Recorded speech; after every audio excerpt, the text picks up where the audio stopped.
Okay.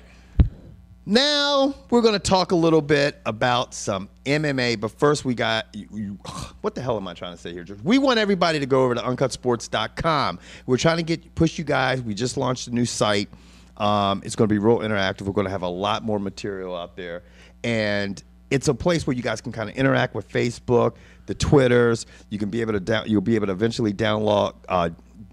What the fuck? Did you just say download? I'm making up new words as I go. Wow. Download our podcast and everything. And so it's going to be one site where you can kind of do it all. So go over to uncutsports.com and just subscribe, and that way you can get alerts every time we put up new material or anything for that effect. So I'm done with that. Quick. You don't want to do the rest of your shout-outs? I am going to give a shout-out. I want to give a shout-out to Stuart and Kane Neal. Can we call Stuart Stewie? Stewie and Kane Neal. I don't know. Now, Kane is this kid's 19 years old. He's 155 pounds. He set a promotion record for the fastest submission. It was actually in 28 seconds. Which promotion is this? I'm not sure because they didn't let me know. And I know his brother, Stuart, Stewie, who's a couple years older. He fights at 205. He defended his amateur title for the first time by winning after corner stop after the first round. We get all these like amateur MMA guys that are out here doing something. That's actually pretty crazy, dude. I ain't fighting anybody. Here's the thing. You got one brother who's 19 and fought at $155. Mm-hmm. Your other brother's 2 years older and outweighs you by 50 pounds. Yeah. That was kind of like my a lot of, you know, you can see that, man. 2 years, man, that's a lot. You do a lot of fucking development. How much did you weigh? What did you weigh in high school when you graduated? $190.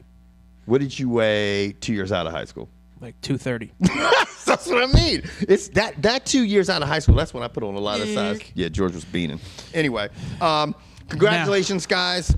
Go ahead, George. Go ahead with what you want to do. I want to give a shout out to Ramon Garner. All shit. And Dawn.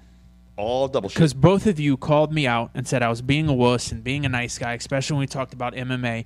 So before we get too deep into MMA, this goes out to you, Ramon.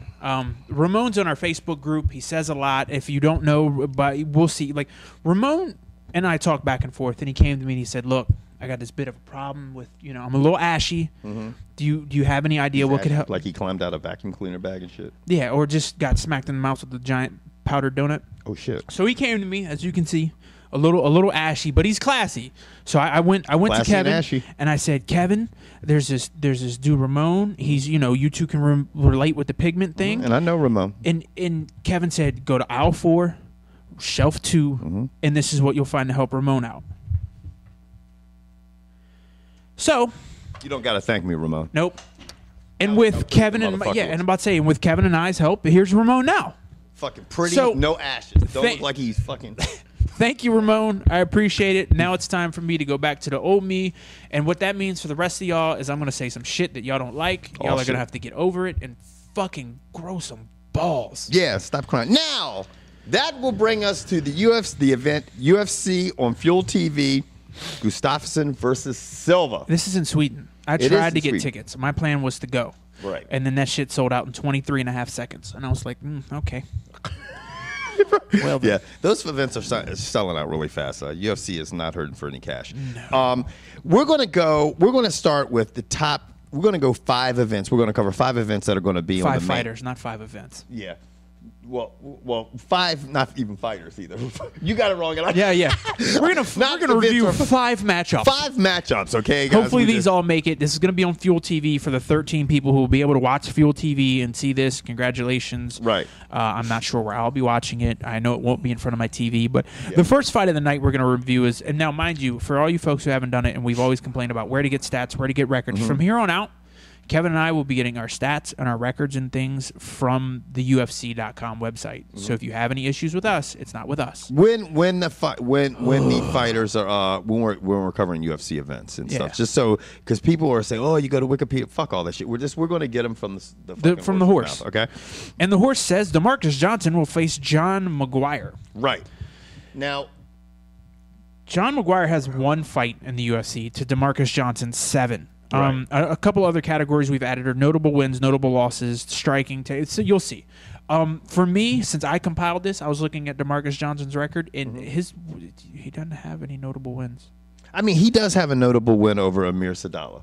I would say that's No, a he notable. lost to Amir Sadala. Oh no, that's that's a loss. That's right. Yeah. He did lose Amir Sadala. Yeah. Yeah, he doesn't really have any notable wins. And by notable wins, I mean like when I go and if I have to then Google the people you fought, I mean I don't want to go through that much effort. I don't need to know guys who have fought 2 times in the UFC. Sorry if that doesn't make he lost two good fighters, Sadala and Wilkes. Right, and he lost to Wilkes in the UFC the tough finale. Right. So DeMarcus Johnson has heart and he's a versatile guy, but he's going up against John McGuire, who's 17-3. Like I said, he's got 1 fight in the UFC. He beat Justin Edwards. Right. Again, I don't know who Justin Edwards is. No offense to Justin Edwards, because I'm sure, if you fought in the UFC, you're a pretty badass dude. Right, you definitely. But he was in that 1 fight. John McGuire was 6 for 9 for his takedowns. DeMarcus Johnson has only defended 25% of his takedowns in 7 fights. So he's going to the ground. I would assume that John McGuire is going to go in and take Mr. Johnson down and beat the shit out of him. If I had to guess. That's what I'm going first. Right. I'm gonna take the flip side of shit, and I'm actually gonna, because you're a DeMarcus Johnson fan. I think because he's got a lot of heart. Right. I think he comes to fight all the time. And not that anybody who steps in the octagon doesn't come to fight, but I think this guy just really fucking, I think he might pull this one off. Well, I really anyway, do. So I'm going to go with him. I'm going with John McGuire, ground and pound. Now, on to Dennis, baby, Silva. Right. He's actually related to my man from Die Hard. Huh? Hans Gruber. Dennis Seaver and Hans Gruber are like this. Them motherfuckers hang, sure. Yeah. They go to all the raves in Germany. Anyway, Dennis Seaver, this Van fight's at 155. He's taking on Diego Nunes. Or is it at 145? I think it might be at 145. Yeah, it's at 145. This fight's at 145. Yeah, this fight it's actually at 145. So Seaver's actually he's dropping down from lightweight down to featherweight. Yeah. And I'm going to tell you what, if he unleashes one of those 27-inch length arms and actually hits Diego Nunes, Nunes will be snoring. Yeah. That little German hits hard. Yeah, he has what you say. He has had some notable wins. He beat Spencer Fisher and Andre Winter. Right. But he's also lost to 2 pretty decent guys with Donald Cerrone and Ross Pearson. Yeah. So it's and you look on the other side. You look at Diego Nunes, who actually beat Mike Brown and Manny Gambarian. So he has got some. This could actually be a good fight. It's funny. This card it hasn't been a huge. You haven't seen a lot about it. I mean, obviously we're still a couple weeks out from it. But this could end up being. George and I were talking about. This could be a dynamite card. Yeah, it could. I mean, because this fight right here has the potential to be nasty. I think to me, Seaver's hard to knock out. I think Seaver's gonna drop Diego Nunes. Right. That's what I think. Yeah. So you're gonna now.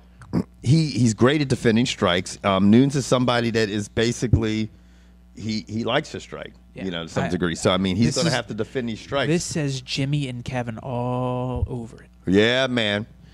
Now, Jimmy and Kevin special. On to the third fight of the night. Yes, Paulo sir. Thiago versus. I'm going to try this. And for anybody who wants to say, Kevin, you suck at names, I have no problem with that because this shit has a lot of vowels, a couple consonants, and even some other things that I didn't learn in grade school. Sayar? That's his first name. Sure. Anyway, he'll be making his UFC debut, and from his he's a combative sport athlete. He's 20-4 overall in combative sports. I looked through his thing on Wikipedia because UFC had nothing on him, which that's. To me, I'm going to cut you short, George. What did it say on Wikipedia? Did he have it? That's where I found his record. That's where I found his height, his age, and his whole fighting thing. But to me, it's unprofessional in the UFC to have this guy on your card and literally they don't even have a picture of him. If you go to UFC.com and click on the fight card, they don't even have not even a photo. Well, I'm going to tell you what. On the other side, the guy he's going to be fighting, Thiago, he Thiago. He beat Koscheck, he beat Swick. Thiago is a good fighter, and I mean he's going up against a guy that you would have to say is going to be kind of amateurs, even though he's got a lot of combative fight or whatever the hell you want to call it. In the UFC, he has done absolutely nothing because he doesn't have a fight to this point. So I'm going to go with Paul. Huh? The lights will be on. I'm going with Sayer. I think Sayer is going to outstrike Paulo Thiago. Are you serious? Yep. I'm going to go with Thiago. I'm going to go with the safe call. Now, moving on. To a fighter that's grown very popular over the last, I'd say, year, and that's Brian the Man Stan. I'm just making up names for him, but Brian Stan. He's going to be obviously his last fight. He didn't, he didn't do too well against Chael Sonnen, and he also had a notable loss against Phil Davis. But He was impressive when he fought Chris Lieben. Yeah. He's going to be going up against Alessio Sakara. Right. Now, Sakara's had got notable wins over Theos Ledes and James Irvin, but he's also managed to lose to Chris Lieben and Houston Alexander. Right. I think this is going to be another Jimmy, Kevin. I don't think Brian. The guys he's lost to are guys that come at you and just stand and bang. Yeah. I mean, yeah. I mean, if Stan comes at him and starts just throwing bombs, I think this could end quick. Yeah, I think him and Sakara are going to stand there and bang. I think I got to give the edge to Stan on punching power. I think he's going to probably bring more power to the ring than Sakara. But, I mean, maybe Alessio wins this. I don't know. I'm going with Stan because I don't think Stan has to worry about a takedown, which I don't think he's learned how to defend a takedown. Right. Because we saw that versus Chael Sonnen. Yeah. So with that said, I'm going with Stan via TKO. Via TKO. I'm going to go with... actually stand via TKO too. Yeah. I think that shit will happen in a second. Now, Alexander Gustafsson gets to fight at home in Sweden in front of his family, in front of his friends, and it is going to... He was supposed to fight Little Nog. Right. And Little Nog, shocker, got hurt. I'm sorry, but I don't think there can be two more injured MMA athletes in the history of MMA. It has to be the Nogueira brothers. Right. They get hurt walking up a flight of steps. Well, I can see why, man. If the mugs, if they practice the way and don't tap out the way they fight, I mean, Jesus. Oh, yeah. Then some tough motherfuckers. Well, the stand-in gets to be Thiago Silva. Thiago Silva, his notable wins against Jardine, Houston Alexander. He's obviously lost to Evans and Lyoto Machida. Whereas on the other end, Gustafsson. Go ahead. Do you remember that fight versus Rashad Evans? It was a while ago. And then look, trust us. We don't sit there and remember every fight, but this one stands out in my mind. So many of these motherfuckers. Because I remember Thiago wanted to keep it standing, and Rashad just kept taking him down to ground. Right. Taking him down. I do remember. Right. And then I thought Thiago might have had him in a triangle at one point or a submission. I don't remember the exact submission, but a triangle sounds good. Okay, calm down. Jesus.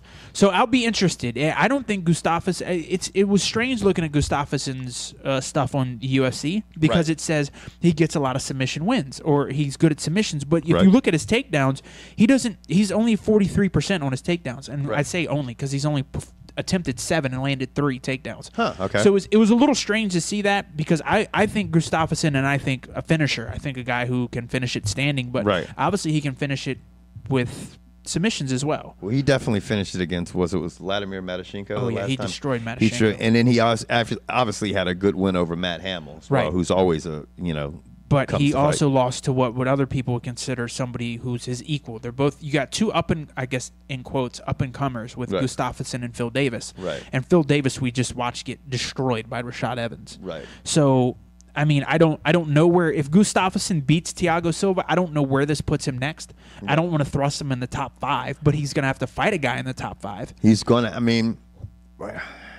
That class right now just it's not like the lightweight class, but the light heavyweight class definitely is. It might be the second so far as depth is concerned. Starting to get thick at the top. Yeah, it's got to. I mean, to be in the top 10 in the light heavyweight class, you got to be pretty nasty in the UFC. Right. I'm going to go with Gustafsson because he's looked impressive to me. I mean, besides for his loss to Phil Davis, he's been pretty much perfect. I mean, so I mean, I'm going to go with Gustafsson. Well, the one thing I find interesting, Gustafsson is 13-1 and 7. He's had 7 fights in the UFC. Thiago Silva, who it feels like I've been watching his fights forever in the UFC, has 8 fights. So he's only got 1 less fight than Thiago Silva. So, with that said, I think Thiago Silva is going to do everything in his power to keep this standing. Right. I think Gustafsson will keep it standing unless he doesn't like what he's getting hit with. Right. I think if he feels too much power from Silva and feels that he can't handle it, he's going to end up taking Silva or try to get Silva down to the mat. They're both aggressive. They both have great stand up. Silva's pretty good at defending stuff. So except for takedowns. He's only got 40% of it. 46% of takedowns attempted have been defended. But I mean, his strikes defended so far. Yeah, standing up. So if he can, if I was Gustafsson, I wouldn't know I don't know if I want to sit there and stand and bang with Silva. I mean, because they're both aggressive strikers, but the thing is that Silva's great. He's pretty decent counterpuncher. I mean, I would take it to the ground. See, that's why I say if I'm Gustafsson, I come out and I at least want to see what's on his punches. If he tags me with a jab and it feels like a cross or a hook, and I'm shooting in for a takedown. So I'm not even messing around. But I think I'm giving the edge to Gustafsson because of age and height. He's got 4 inches on Silva, so he's gonna be punching downhill. And Silva's 6'1". I mean, that's crazy. I didn't even realize he was that tall. He's little. But Gustafsson at 6'5". I'm gonna go with Gustafsson. So that wraps up our Swedish coverage of UFC on Fuel, which I mean is the first of many events to come. Yeah, absolutely. Many events to come.